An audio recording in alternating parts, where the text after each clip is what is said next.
मैले चाहिँ आज तपाईहरुलाई अर्ग्यानिक भिडियो ल्याएर आएको छु साथीहरु। स्किप नगरेर पुरा हेर्नु होला है। यो चाहिँ हाम्रो कम्पनीको साउजीले लग्नु भएको नयाँ घर हो।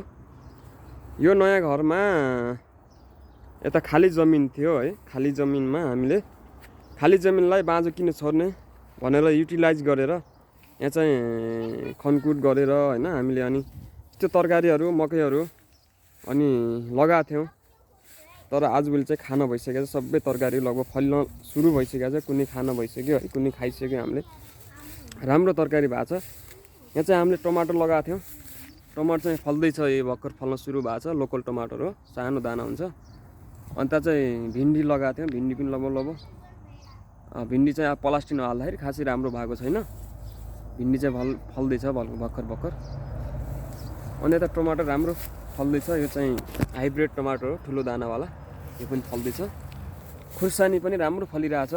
खुर्सानी एकदम राम्रो राम्रो फलिरहेछ एकदम खुर्सानी। अनि यता भान्टा पनि फल्दै छ। भान्टा पनि भर्खर फलिरहेछ है। काँक्रा नि फलेर लगभग खाइसक्यो हामीले। कुनै अलिअलि बाँकी नै छ।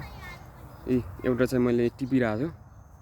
काँक्रा चाहिँ ठुलो नहुँदो रहेछ, सानो नेपालको जस्तो ठुलो काँक्रा नहुने रहेछ है। यो सानो जातको काँक्रा रहेछ। अनि यता मकैहरु मकै चाहिँ खासै फस्टाएन। अलि मल कम भएर हो कि किन हो है। मकै फस्टाएको छैन राम्रोसँग। अब भर्खर सुल्ता आउने टाइम भयो। मकै पनि लगभग राम्रै भइरहेछ भनौं।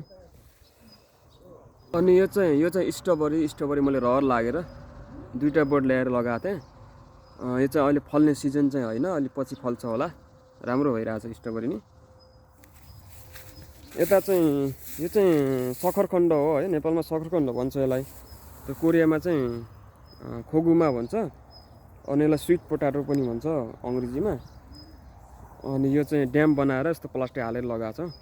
यो पनि राम्रो भइरहेछ।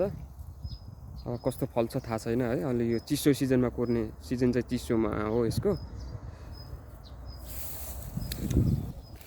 अनि यता हामीले सागहरु लगाएको थियौं। यो सागहरु खाएर नै यो चाहिँ फुलेर तोरी जस्तै एक प्रकारको यो चाहिँ यस्तो सलाद खाने साग हो।